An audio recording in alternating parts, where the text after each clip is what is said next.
We'll be now moving to our discussion tonight, and we begin with the athletics championship that is ongoing in Nigeria. And to begin with, our arrival at Nigeria was full of frustrations, and actually it is not Kenya alone. Even to these people are not prepared for anyone to come, and it's such a disappointing what do I say, it's so disappointing to see people are ready for guests, but they are not really ready for anyone, actually, considering this is an international event. Now Kenya will be holding 2020 under 20 champions, and now the problem is, will Kenya really embarrass us, or it will be on top notch? My thoughts, I don't know which day it was, but I saw Elijah Manangoi. He had posted a photo that they went and the hosts were even not ready for them. They had delayed a lot in the hotels, and even their place of sleeping, it was so dilapidated. And then my mind went back. You remember when Harambee Stars were playing against Nigeria? They went to a hotel kama slum, a slum, na ile food walipewa ilikuwa pilipili tupu. So Nigeria, I don't know the cost of for alarm. You have to be ready. First of all, before you are given the hosting rights, a commission must be set up so that they can see the facilities down there. But now it's a total disappointment. Myself, I'm so disappointed, and you can see some races that we win so easily. We are being beaten. Yeah, actually it has happened, like 800 meters, though Rudisha is the world holder, but now we had people who can do it, but they didn't make it. Now, are you as disappointed as we are, Salim? I'm very disappointed, Hilary, because at the end of the day, I don't know if the Nigerians bribed the people who gave them the right, because before you host such a big event, you must have your infrastructures right. And again, I cannot blame the ladies and gentlemen who are representing Kenya in the event, because they say poor preparation leads to poor performances, and it was evident, because the likes of David Rudisha, wherever they are right now, they're just crying because we don't lose such races. But again, it is not in our hands. As the Chief Administrative Secretary of Sports said, Noor Hassan, he said the ball is not in their court. Whoever has done the mistake was the local committee in Nigeria. And I think it is so disappointing, because in such an event you need some top class preparations, and if that doesn't happen, then you see what is happening over there in Asaba. Yeah, just like you have put it, it is not in our history, it's not in our blood to lose such competitions. And actually, so far we have only one goal from Helen. This evening we have lost that one match, that run that I have watched. But now the question is, moving forward, this thing will be ending on Sunday. Will we really make it? Though the athletics, the representatives of Kenya, they are confident they will be making it, despite and regardless of what they are going through. Do we support them in this? Do we think they will do it despite them being frustrated? Of course, we have to get back. They are representing us out there. But what I can say, as my friend has said here, do you know there's something called the brown envelope? This is where you manipulate the people who have been sent to do some work, because that's a big event, and you know that Kenyans are coming to take there.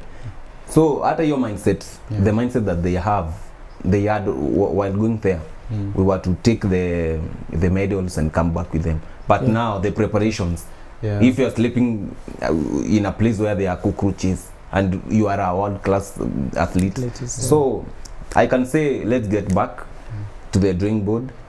First of all, let us support them, because that was not their expectation. So you have to support them, and I'm sure we shall win something. Now, do you think like Nigeria wanted to frustrate some countries, including Kenya, because we are known of our performance? Because so far I can only hear of Ethiopia. They are doing well, and we are like, what is happening? Did they know Kenya will be making it? And considering we are looking forward to Intercontinental Championship in September 9th and 8th and 9th, Kenyans said they had to go to that championship, because it is a qualifying mark to the Intercontinental. Yeah. Do you think these Nigerians, or whoever was planning that, he was like, we have to try? Okay, do something? first of all, what I can say is that I have seen some reports that there's rampant corruption in Nigeria. Absolutely. Right now, the president even can't talk to a crowd of more than 100 people Yeah. because he has milked the economy Yeah. down there. Yeah. So, starting from the top, when the leader is just corrupt, the others will see, Yeah. why don't I take in something? Yeah, what's your opinion on this, Salim? I think Nigeria has been known for frustrating the big countries who are good in some certain sports, Yeah. and we have seen even what Robin has said. They did the same to our national football team. So, but I think going forward, bearing in mind we have next month we have the Intercontinental Championships, Yeah. and bearing in mind also we have the 2020 coming up, the Youth Under 20 Championship. Yeah. We have just to get back to the drawing board and just make sure that we are on top when it comes to 2020, because that will be a big event. Yeah. We don't have to be the laughing stock of the entire bunch. True. Now, before we move across the borders, let's talk about KPL. Gor Mahia is doing wonders. And there will be matches on Sunday. They will be playing Nakumatt FC. And also Kakamega Homeboys, they will be playing. Let's hear the predictions so far. I know you support Gor Mahia, but do you feel like maybe this Sunday they will be shaken kidogo? First of all, I saw the fixtures that came out. This month, we have more than 10 games, both from the Kenya Premier League and abroad. I don't know what Gor Mahia is doing in the Kenyan Premier League. Gor should be at least should just participate in the higher leagues, because man, let me tell you, you saw we played against Kariobangi Sharks and we whipped them. You can't, because we are in Kisumu, Right. but that team, and I'm happy to say that Nizigman is back, so we are being boosted, and I'm sure the agility and the way the players are playing, I'm sure that we shall do wonders. Nakumatt will, let's say 4-0. I'm interested in Gor Mahia. Do you think, Salim, Gor Mahia will be shaken? I don't think, not anytime soon, not even in the closer years to come, because we can say Kogalo, I've also been saying that we don't even have to be playing the Kenyan Premier League. Even before it goes on, they should just be handed the trophy, because we have seen now 21 matches in, they've even played 3 matches less than the other opponents, and they're 15 points clear. Then there is no competition for Gor Mahia. I think they're just champions in waiting again. The trophy is theirs, whichever. So you are amongst those who have been saying Gor Mahia to become The national team. Absolutely, they have the quality. Actually, there was a photo that was circulating this week that a doctor prescribed Gor Mahia 2 times to take in the evening, but because Gor Mahia is a team and the players are class. We agree that. Yeah. Let's cross over to international football, and Arsenal are a proud people just because they did something, but this was on penalty. Let me not hear from you, fan, because you are an Arsenal fan. Which team do you support?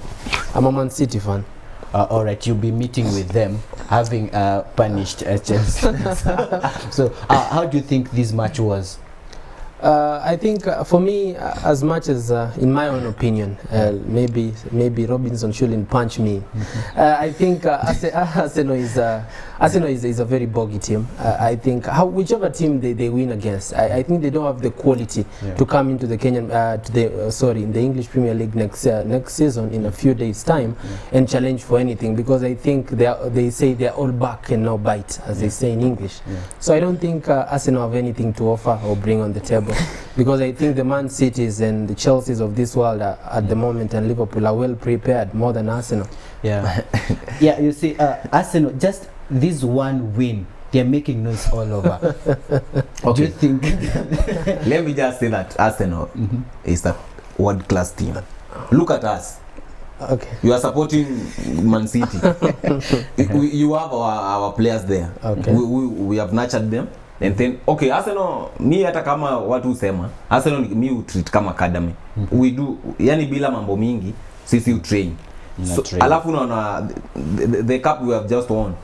ni haikuwa inachezwa tena wale players dominant sana. It was at yani select wale pia tunapiga. So hata kama tuliwin pena actually Chelsea walifunga bao mapema sana. Na sisi tuko wapangia bola tuko wapi? Tuko wapiga bao dakika zikienda kuisha na pena mimi usema pena ni ya kila mtu. So Arsenal won. And I want to tell my friend here, by the end of the season, you have said that Arsenal should not be there contending for anything. Let me tell you, this league is ours. Our players can say, "Hii league, Arsenal tunabeba kitu." I'm still having records on that. Now, speaking of Arsenal, let's move to transfer rumors now. Alex Iwobi has signed a long-term contract with Arsenal, and you're hoping Arsenal will be winning this Premier League match that will be coming. Can you see that, Salim? Can you see Arsenal doing anything?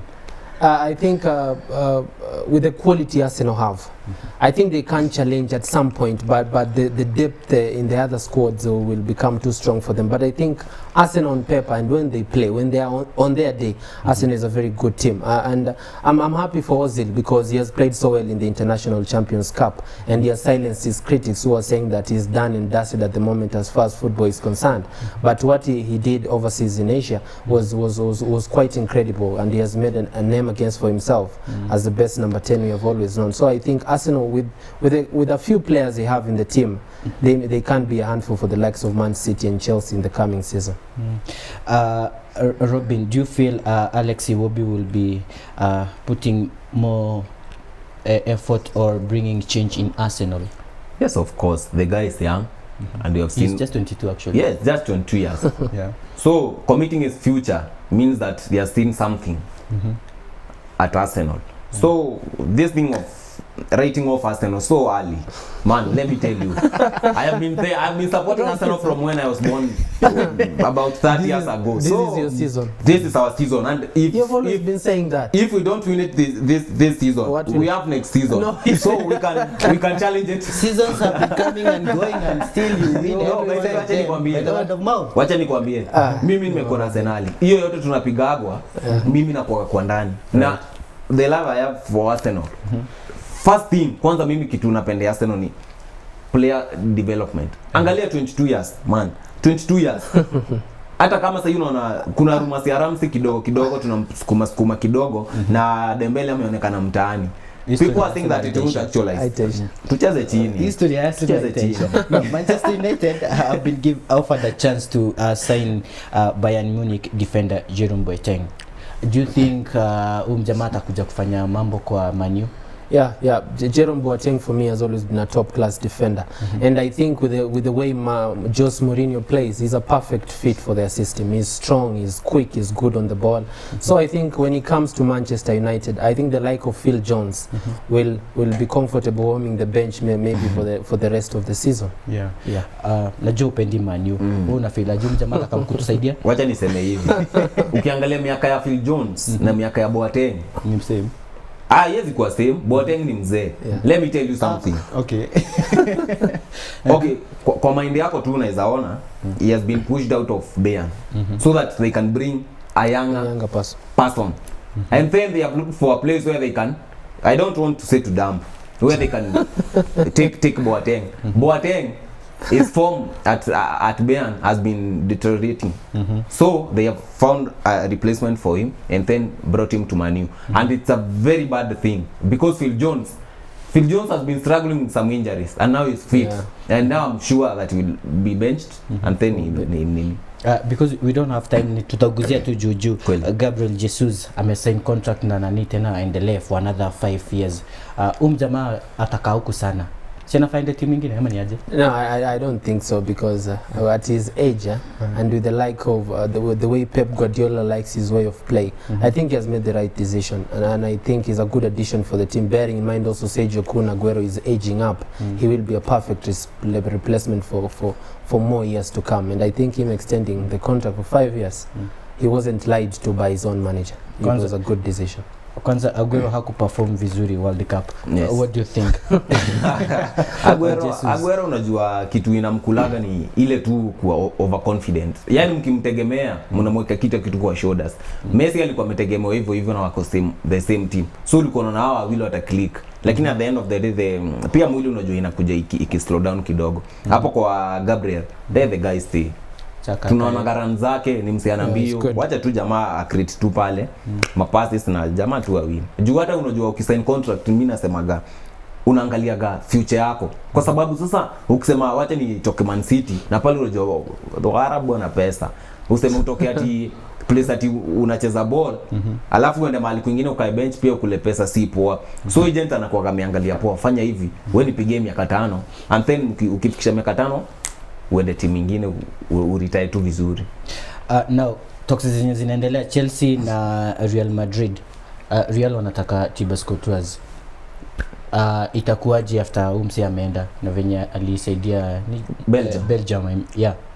Thibaut akofiti na mimi nasemaga hivi. Do you know the World Cup is a platform to market yourself. And at the end of the day ukimake a wrong decision utakuwa vibaya. Kwa sasa Madrid wamekuwa kitaka pia De Gea. Deal kapiga mawe. Huyu jamaa pia waje utaona. Mafans wako utamwambia wewe enda Madrid ndio upate time ya kufanya. Lakini huko unajua ligi ni tofauti. Venye tu anashine hapa na mission kwa nchi yake inaweza kuwa tu noma. So mimi nasema jamaa sikimbilie move. Let him not go. Kwa sababu teams za Spain zimekuwa na record ya quest player sana. Unaona? So wacha hapa England kwenye amejengea jina. Kidogo tu hapa kidogo akifikisha miaka kama 28 huko akiwa liability kidogo enda hata Man U. Salim, do you think Thibaut Courtois should go or shouldn't go? The problem now is the financial muscle the Galacticos Real Madrid have. It might play into his mind because those guys can pay. They can pay any footballer on the planet. So I think for me, him going or not going is a decision that only lies with him. But I think again, as Robin says, going to Madrid is not the best idea. Bearing in mind, Navas has made a name in that goalpost of Real Madrid. So he should stay at Chelsea and wait for a little bit more and see what the other seasons have to offer. But then again, I think De Gea not going to Real Madrid has made now Florentino Perez make sure that he gets a world-class goalkeeper. True. Because again De Gea performed so poorly, being the kind of goalkeeper he is at the World Cup, he performed so poorly. So I think they will chase Thibaut Courtois to the extremes of this earth. Naona Chelsea wametetea goalkeeper wao asiende. Director wangu ni mtu wa Chelsea. Now before this transfer window closes, a lot will have been said, a lot will have been done, and we are hoping at the end of the day we will still have our people and the performances will move on in a better way. Thank you so much guys for coming. He has been my guest, Robin Mwenda, and again I have Salim Waziri. Thank you so much guys for coming. And back home, many thanks for keeping it Y254. Remember to send us your comments or questions through our SMS line 22162 starting with the word Y News. At Murani Hillary at Y254 channel is the Twitter handle to use. Hashtag is Y254 updates. From me here, it's a wrap. Many thanks. Good night. I'm Dereva Hillary.